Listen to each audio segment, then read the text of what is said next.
What is something frisky you've done, but if you told anyone, they would probably never want to talk to you again? Story 1. When I was a kid, I had this corkboard thing that hung above my bed by a string over a nail in the wall. I had been collecting frisky pictures from magazines for a while before I realized the corkboard is double-sided and, in a moment of genius, decided that I would simply pin the pictures to the back of the corkboard facing the wall. When I wanted to do the deed, I would just flip it around. Super convenient. One day I was lying in bed reading comics and my mom burst in to tell me to clean my room, but the sudden opening of the door caused the nail to pop out and the corkboard fell and hit me straight in the face, then flopped over frisky side up. My mom took one look and said, "Jesus Christ," and just shut the door. Now come on, Mom, you must have known that your son was doing this. Don't act all surprised. At least your son is taking steps to actually hide it in a thoughtful way. If it wasn't for your sudden and unexpected entry into the room, the corkboard would probably have never fallen down anyway. That's what you get for being a nosy mom. Story 2. I'm a 45-year-old man. I live in a co-op apartment building in New York City.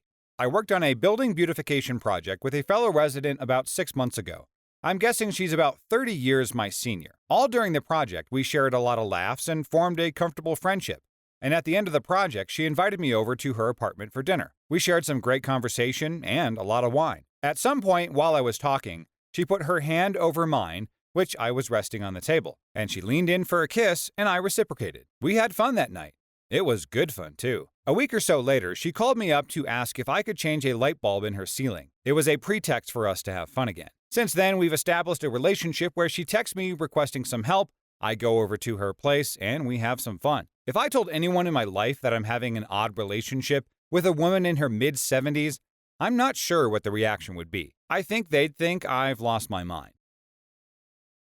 Story 3. I stole my neighbor's internet and used it on the regular to download Spanish-language inappropriate shows, which I would then burn to CDs and trade for wares for my Hispanic powder supplier, if you get what I'm saying. I'd have to watch everything to make sure it worked, so I'd put said videos on high speed and basically fast forward to the end in order to ensure they played okay. I failed the absolute piss out of Spanish in high school and only passed with my gift of a D- because I promised the teacher I'd never take any of her classes again. I retained nothing from my class in high school, but a lot of inappropriate words and phrases burned into my brain that I'm guessing aren't ever going to come up in daily conversation. I'm a huge prude, but this was not my first time peddling smut. I worked for almost a decade at the only adult video store or head shop in a small rural area.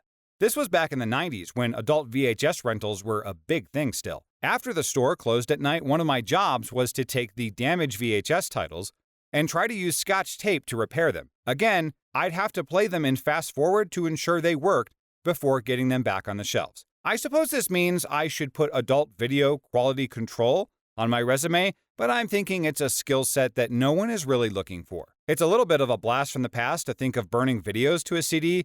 I mean, in 2023, would anyone need to do this at all?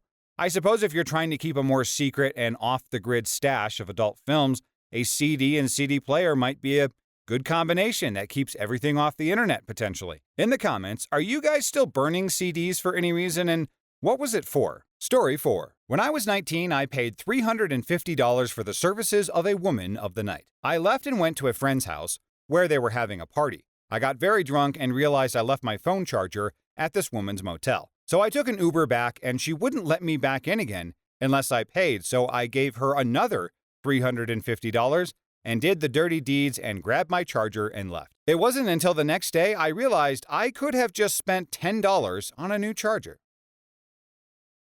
Story 5. Either the act itself or this comment will eventually come back to bite me in the behind, but it's been 15 plus years, so screw it. Smacking the crap out of an a-hole child/fellow camper during summer camp. Kid was an absolute terror to everyone, screaming, crying at night, destroying things, etc. It was clear the parents coddled him, treating him like their little perfect prince, and never disciplined him. They also called the camp multiple times a day to speak to him, which was against the rules. The kid needed a swift kick in the butt and to finally be told no. No one dared touch the kid for obvious reasons, but one day he went too far and I'd had enough. I was a junior counselor in training at the time and was supervising the archery course. The kid was terrible at it and was getting irate that other kids were hitting the target and he wasn't. So he took an arrow and began hitting the kid next to him with it. I snatched the arrow from him, and he immediately let out a blood-curdling scream like a banshee that just wouldn't end. So I smacked him upside his head and told him to shut up. By some miracle, it worked on the spot. Kid was practically an angel the rest of the week. It was like I literally knocked some sense into him. Story 6. I grew up in a very conservative Asian family. After going abroad for university and discovering that guys actually find me attractive if I just went out more, I ended up exploring and eventually got to the point where I let 2 guys take me to an Airbnb home to take turns having me freely. The only rule is 1 at a time in the room, but the other is allowed to listen at the door. This happened for a whole weekend. Story 7. I was staying in a rinky-dink trailer in the woods on vacation when I was 11. I tend to get constipated when I can't use my own bathroom, and we were there for a full week. By day 5, I couldn't take it anymore, and I took the biggest crap that has ever come out of a human body, and the plumbing in this little shack stood absolutely no chance. Now, I was panicking because 1, there was no plunger, and 2, I was due back at the lake, and I had lied and said I needed to grab sunscreen. So in a moment of absolute panic, I found some cleaning gloves, reached in and pulled the turd out and put it in a brown paper lunch bag. I biked to the lake 15 minutes away with the biggest, hardest, grossest poop I have ever seen sitting in a lunch sack like a ham and cheese sandwich dangling from my handlebars. I yeeted it into the first trash can I saw when I got to the lake, hunched over and avoiding eye contact in the hopes whoever saw me do it would assume that I just didn't like my lunch, and shamefully went to play bocce with my family, haunted by the brown paper bag of evil. I have literally never told a soul this story before, and it feels good to let it out. Yeah, I bet telling the story wasn't the only thing that felt good as it was coming out. Yayo. That also frustrates me. When you get travel-related constipation, it is truly amazing how much the body can store up before it finally reaches its limit of capacity. I'm a little confused as to why this person decided to bike all the way back with this thing, because if you're camping in a trailer in the middle of the woods, couldn't you just throw it in the woods before getting on your bike? What am I missing here? Story 8. I used to get tugged off by my ex right behind my mom when she would drive her home. I'd always offer for my ex to sit in the front seat because I was a nice guy. And in reality, she'd hold my hand until we felt comfortable that she could hide it and then go to town while I sat behind my mom. Happened multiple times, too. And P.S., her house was 30-ish minutes from mine and didn't usually get brought or picked up by her parents unless they were near. We were like 15 at the time, and I had no brain. Glad she cheated on me by getting a train ran on her during a cruise ride. Her family told me. Yeah, that was fun, too. Story 9. One of my best friends in college was a computer science and Japanese double major who befriended quite a few Korean students. One night we were bar hopping when he steered us to a frat party to which he'd been invited. The guys at the party were glad to see him and very welcoming of me, but there were total dicks to the Koreans and were way too drunk to be subtle about their racism. We promptly chose to vacate, but I explained to our host that I needed to pay the rent on the way out. I was genuinely in pain and I had to go so badly. And they kindly directed their new buddy to the restroom by the entrance. I told my companions I'd meet them outside, made sure they exited, and closed myself in the bathroom. I then pissed on the seat, and the floor, and the toilet paper roll, and their toothbrushes, and their towels. I stood in the middle of the room and spun around in circles, pissing on every surface and item I could, so long as it wasn't actually in the bowl. I then fixed my hair, checked my teeth, and got the heck out of there. Story 10. Not me, but my friend at the time. So me, my mate, and our 2 girlfriends went camping for the weekend. Now, we all slept in different tents. He hadn't done anything crazy and was only recently in this relationship. We were 17 at the time. After the second night camping, he came to me the next morning and said, "I got some action last night." I asked him what he did, and he said, "Well, I was using my fingers on her, but I wanted to experiment, so I got a chocolate bar and put it inside her before eating it." I just stood there in shock. I still have no idea why he did that, but it became a funny story for our group of friends. Yeah, this is taking the traditional s'mores by the campfire to a whole nother level. Not sure what the name of this maneuver would be called. Maybe you guys can let me know in the comments. I have to give points and credit where it's due because these 2 were keeping it spicy and creative while camping. And you know what they say about doing it while camping? It's intense. Story 11. A good friend's younger sister gave me my first action. Totally her move. I remember her saying as she ripped my shorts off, "Let's get these babies off," and went to town. This happened while her older brother, my friend, was in the other room with her friend trying to get lucky in grade 9. 15 years later, for some reason, I told him. Yeah, he wasn't happy, of course, largely because he never actually got anything and caused his sister to get revenge by giving me an amazing time. Long story short, he hasn't talked to me since. Story 12. I was like 6 or 7 and was really into pickles. I mean, I still am, but now with an abundance of caution. This is because that day I ate a massive, supersized jar of dills, despite warnings not to. Now, I don't know if y'all have ever OD'd on pickles, but it's rough.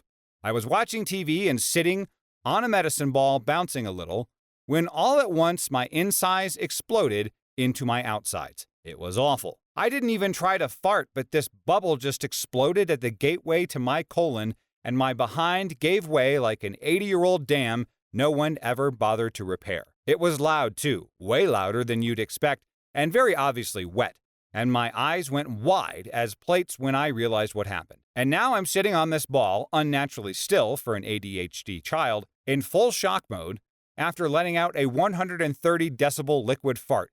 And my mom looks over, already laughing, and goes, "What was that?" To which I screamed, "Nothing happened," and broke for the bathroom. The movement upset the tentative ceasefire my bowels had entered with the raging slurring of vinegar and brine. And as I was running, each step was accentuated by another extremely audible escapee from the conflict within. I left a trail all the way to the bathroom and spent probably an hour in there, emptying the rolling mess in my guts, and just when I thought it was finally over, one last squirt forced its way out. One of pure stomach acid, brine, and vinegar, absolutely no other buffer, and it felt like it was letting out straight-up fire. I cried. My mom still calls me Pickles to this day. It's been like 20 years. Story 13. While trying to get healthy, I drank a soy milk protein shake. I went for a jog and then got ready to have lunch in Georgetown. I was on the Key Bridge, stuck in traffic, when my stomach started churning and making crazy noises. I knew I didn't have long before Mount Vesuvius erupted in the driver's seat. The closest bathroom I knew of was at Chadwick's on Water Street. I fought it long enough to make a right onto Wisconsin Avenue and then down the hill. I pulled into the parking garage, composed myself, got out, then headed for the stairs up. I made it to the top and then realized I was not going to make it. I knew I had a plastic bag in the back seat of my car, so I hustled down the stairs, clenching as hard as I could, got to the doorway by my car, started undoing my belt and pants, flung open the car door, and then it was too late. I shat on the floor of the parking garage. I sacrificed a sock to clean myself, then got back in my car and drove home in shame and embarrassment. But at least the parking was free. This person is really lucky that they were actually alone when this went down. Sounds like it was just as likely that you'd have a passenger, and how embarrassing having to explain what was about to happen. Because if you couldn't make it to a bathroom, you'd be screaming at them like that scene from Bridesmaids. "Don't look at me! It's coming out of me like lava!" Story 14. I have a small business, I'm a hairstylist, and had a lady come in one day. While she was there, she had a conversation on the phone about going with her friends later, saying to them she didn't have enough money now because of her hair appointment. I foolishly gave her a deal on highlights and a cut for $100 cash. That was 8 years ago. It turned out beautiful, as my work always does, and she left happy, smiling, saying she loved it. 2 hours later, she called and said she hated it. I could hear her friends in the background screaming at me, demanding a refund. I realized she was scamming me, but it wouldn't go away if I refused, so I told her to come get it. Just before she came in, I took each bill and used it like it was toilet paper. She came to the door, and I handed each bill back to her, smiling happy as can be, and the look on her face was priceless. Not proud of my actions, though. Story 15. This one time I had to go to the bathroom really bad out of nowhere. Thanks, Taco Bell. And my roommate was in the shower. I was literally sweating and having an internal battle, trying to hold on until he got out. About 30 seconds go by, and I know my effort is futile, so it's coming out whether I like it or not. Thankfully, I see an empty Amazon box next to me, and I have my trash bags right next to my desk, since I'm in a small dorm. I grab the trash bag, line the Amazon box with it, and do my thing. I had paper towels next to me that I used to wipe, tossed them in the box, closed it up, and walked by 3 people on my way out to the dumpster. I had to pretend I wasn't transporting a crap I just took in the box, which was very difficult. Tossed it in the dumpster and never looked back. Told a few close friends this story, and my nickname has been Crapbox ever since. Good times. Story 16. When I was 20, I used to wash cars as a side hustle. One day, I received a call from one of my town's lawyers. She was 15 years older than me. I thought she was hot, but I was minding my own business. Washed her car once and everything went normal. I kept washing her car and her husband's on a regular basis. And one night, I see her at a bar alone with friends, and she calls me and pays me a beer. Yes, the drinking age where I lived is 18, like a normal country. She kept drinking and invited me for a walk, to which me, tipsy, said yes. During the walk, we were walking past a cemetery and she stopped and dared me to jump the fence into it. I did, like an idiot. After laughing her butt off, she too jumped the fence, grabbed my hand, and started running. I was lost and kind of weirded out because it was 1 a.m. and I was running around laughing with this hot lawyer. The moon was full, the night was very starry and quiet. We were walking and laughing when all of a sudden she stops, looks at me, points, and says, "There." It was a big white marble crypt with plenty of light being shed on it by the full moon. She lets go of my hand and starts walking towards it, looks back at me and tells me, "Come." She sits on top of it, and as soon as I approach, grabs my hips, pulls me, unzips my pants, and starts giving me the time of my life. We spent a solid hour or two between the deed and just kissing incessantly, like hungry wolves preying on each other. After that night, we kept coming to the same spot for like the next 5 to 6 months, doing it on some grandma's crypt. Never got caught, and her husband never found out because he was always traveling. I called it quits and moved out of the country. Haven't seen her in over 10 years. Yeah, there has to be some darker explanation as to why this woman picked that particular spot to do it with this guy, like on a regular basis. Something tells me that it wasn't a random crypt. So the question is, whose grave is she defiling, and what did that person do to piss her off? That's some serious messed up revenge to do the deed on someone's grave when you dislike them that much. I wouldn't expect a lawyer to be into the dark cemetery intimate stuff too, but everyone has a little dark Frisky side. Story 17. When I was 14 years old, I was visiting my dad during summer break. He was living at his girlfriend's house at the time, but she was away for the night. Being a dumb, nosy 14-year-old, I was rummaging through everything in the bathroom at 2 a.m. and found a box of rubbers. I knew what they were, but had never seen a condom at that point. So I opened one up and put it on and started tugging off with it on. When I finished, and to this day I have no idea why I did this, I threw the used rubber into a plant that was in the corner. Fast forward 2 days later, my dad called me into their room, and they both looked pretty aggravated. He calmly asked me if I put the rubber there, and I instantly knew why they were asking me. His girlfriend found a used rubber in the plant and assumed it was his, but of course he denied it and asked me about it because I was the only other person in the house that night. Talk about instant regret. I knew immediately what was going on, and then I made up a story that I found the box of rubbers and was curious, so I opened one and was grossed out, so I just threw it. I was sure they believed me, I avoided embarrassment, the girlfriend seemed relieved, and everything was fine. I thought I was slick coming up with that so fast and getting them to believe me. However, one thing I didn't think of until years later was that I completely forgot that the rubber was filled with my juice. I never mentioned this again to my dad or anyone, but as an adult, it's clear to me now what happened. They immediately knew what I did, but for the sake of embarrassment, they didn't say anything. I'm pretty sure all she wanted was to know that my dad wasn't cheating on her, and sometimes I wonder what that conversation was like after I left the room. But I'll never ask. I think this guy is exactly right. They didn't need nor wanted to know any details about the state of the rubber, just how it got there in the first place. I'm sure that the first conversation between the couple was actually pretty tense, while the woman is convinced that her boyfriend is cheating on her. A used rubber is some difficult evidence to defend because there really is only one plausible explanation, or I guess two plausible explanations in this case.